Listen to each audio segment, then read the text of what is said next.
Hi guys, thank you for supporting Keep Inspired Curated Art Kits.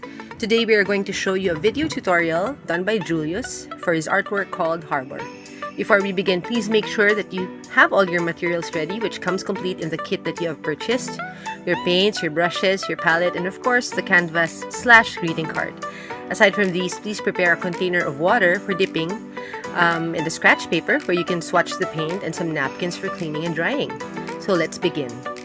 For paintings like this, we should always begin with the farthest element in the picture and work our way towards the nearest one. In this case, we work on the sky first, and then the mountain, and then the sea, the harbor or dock elements, the boats, and lastly, the foreground. Okay, so now we start with the sky. Let's get some of the light blue paint and dilute it with water. The technique here is that we will be starting at the top with a darker tone, and then when we work our way downwards, it will become lighter. So we can use some of the water to lighten it up, or add a bit of the white paint to make sure that we achieve the goal for the first part, which is the sky. So again, while we work downwards with the sky element, the color is becoming lighter. And as you can see, Julius here is doing crosshatch movements with the hand with the brush. And remember to always add water to make sure that the paint flows nicely on the paper. Okay, so you can also add more white as you move down with the sky element to make sure that it becomes lighter.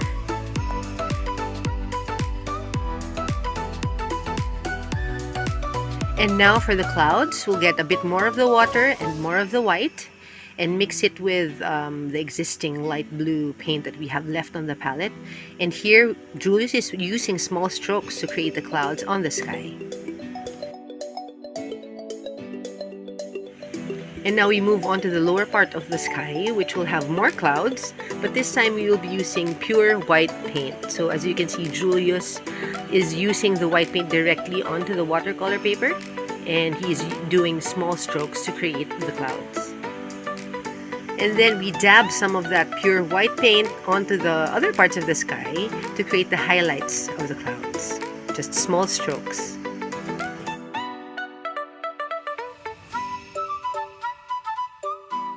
And now it's time to rinse our brushes so we can move on to other colors that will be used for the painting. For the mountain, we will be using a darker blue, which will be a combination of the light blue and the ultramarine blue.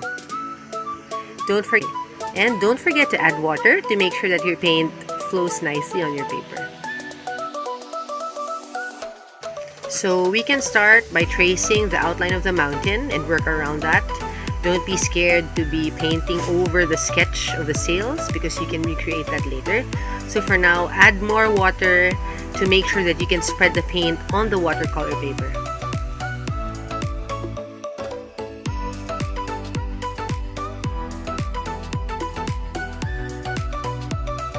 And just like the sky, as you noticed, as we go down, working on the mountain, the color or the blue shade becomes lighter.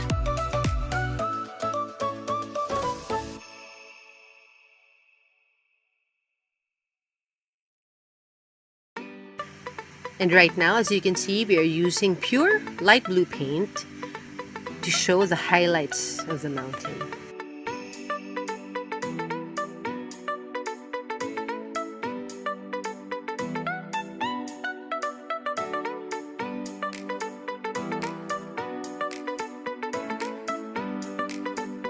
Okay, at this point, we will be mixing purple paint by combining the blues and the red and some water, of course. This purple paint will be used for the bottom part of the mountain to create more depth.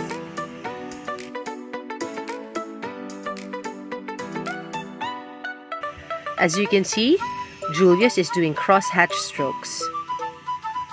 And remember to always add water to make sure that you can blend the colors well.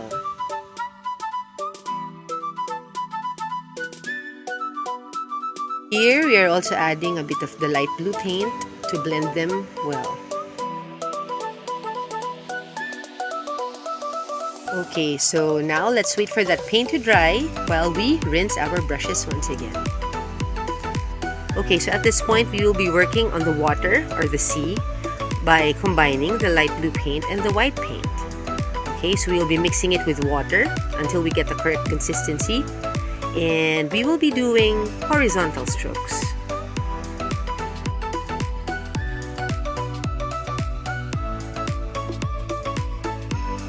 So as you can see, Julius is painting along the horizon line, okay, or the horizon, so we will do that.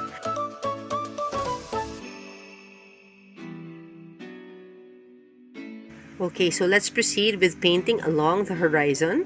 But remember, since we're working on the sea element of the painting, it must be a bit darker, or it goes darker as we go lower.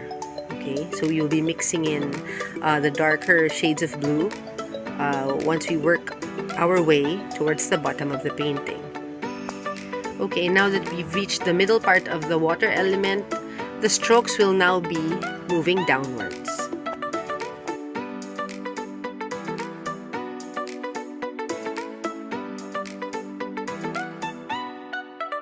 Let's try to get a bit of dark blue and add a bit of yellow to make a teal shade. The teal shade will now be used for the ripples of the water. So the ripples are now created by doing light diagonal strokes on the painting.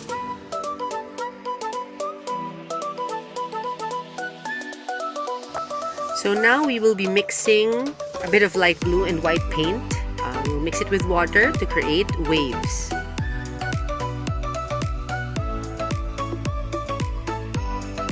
So the waves will be painted using light, thin strokes near the horizon.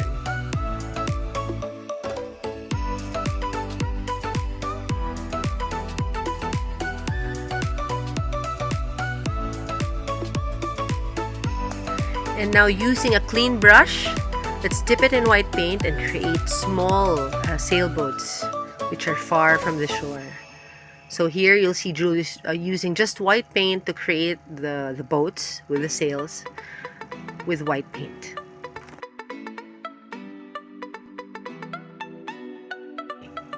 Of course, those distant boats will have reflections, so we will be using the purple paint to create the reflections on the water.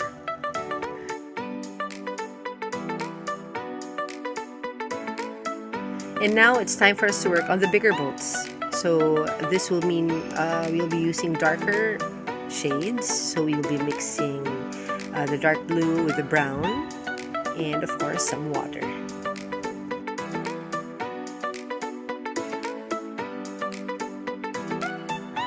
And to create the highlights of the bigger boats, we will use the light blue paint, which we will directly use on the paper.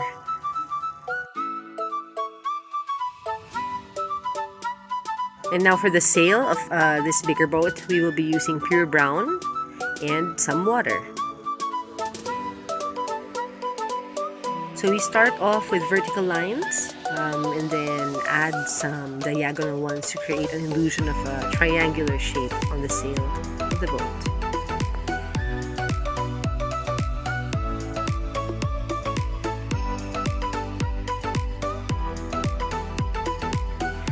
And now for the dock, to achieve the color, we will be mixing some brown, some red, and some yellow until we achieve a light brown color. And then let's add some water, and then we will trace that sketch just right below the boat.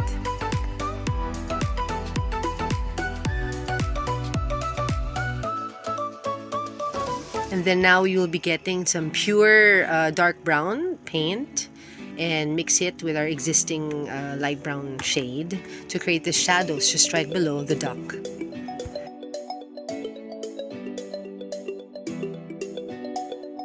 Okay, so let's rinse our brush again, and using a clean brush, of course, we'll be working on the foreground part of the water.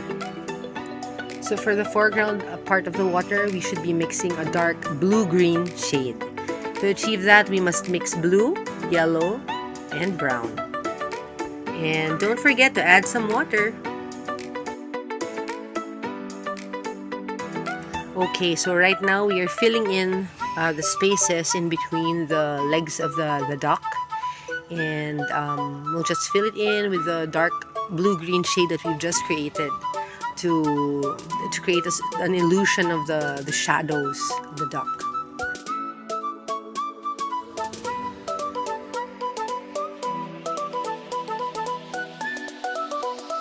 So right now, as you can see, Julius is extending the strokes out of the area where the duck is located to create some more shadows, which look kind of irregular because we are working with a water scene.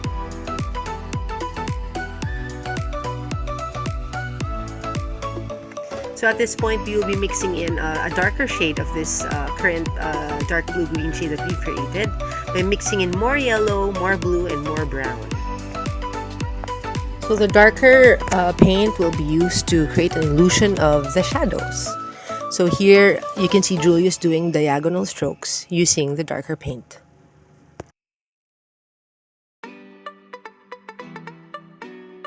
Now we will be using pure brown to mix in with the previous paint to create an even more darker shade. So we will be adding in more brown to the current paint mix that we have to create a darker shade.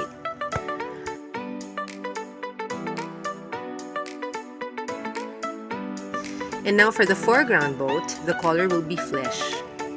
So to achieve that flesh color, we will be mixing yellow, a bit of red, and some white. Don't forget to add water to make sure that the paint will glide nicely on your paper.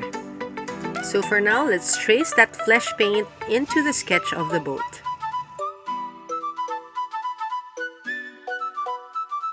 And right now, we will be mixing in some brown onto the flesh paint mix and paint it just right below the boat.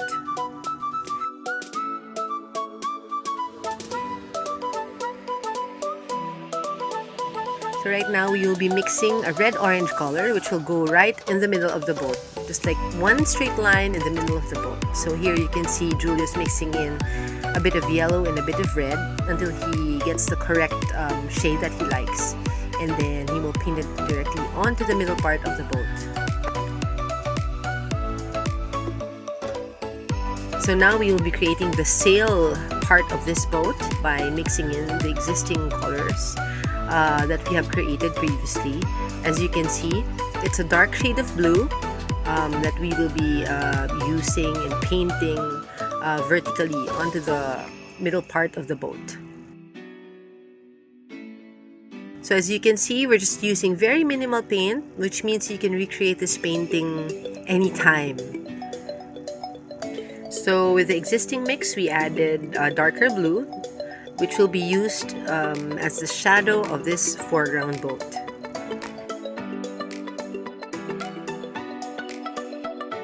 And now for the shadow of the sail, we will be using a zigzag pattern.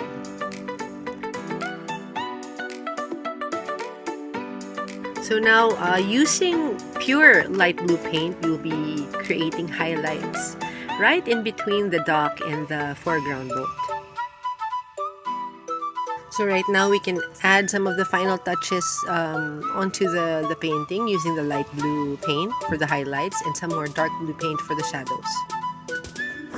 As you can see, Julius is just painting at the lower part of the artwork using the darker blue paint, just directly dabbing and creating diagonal lines onto the artwork to create that illusion of the waves.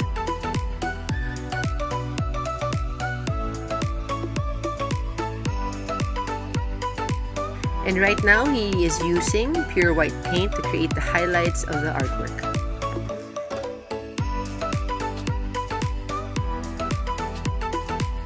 And as you can see, he added white paint just above the boat to create that highlight over there. And now, with the existing orange paint, we will use that to create the reflection of the flesh or orange colored boat on the water. Here, as you can see, Julius is using diagonal lines to create the reflections on the water. And right now, he's mixing in a lighter shade of orange to create some highlights on the port or the dock. And now with the dark brown paint, he used that to create the rope that ties the boat onto the dock. So you use the pure white paint also to highlight the rope on the dock. So let's add more highlights using the pure white paint for the finishing touches.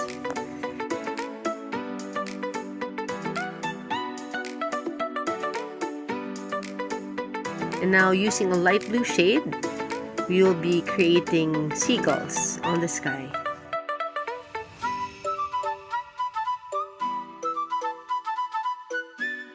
And on the mountain part, you can add more birds there using a lighter shade by adding white.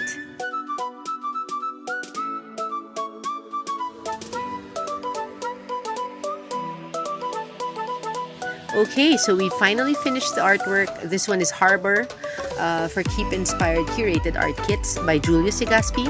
So you can now affix your signature on the lower right portion of the artwork. So don't forget that you can keep this for yourself, you can frame it, or you can even give it to somebody. Write that note you've been wanting to write in this card and give it to a loved one. We are sure that they'll be very, very happy to receive it. So thank you very much for watching, and we hope that you enjoyed our session for today, and make sure that you try the other artworks that Keep Inspired Curated Art Kits has prepared for you. So again, thank you, and don't forget to subscribe to our channel here and follow us through our social media pages. So thank you and keep inspired.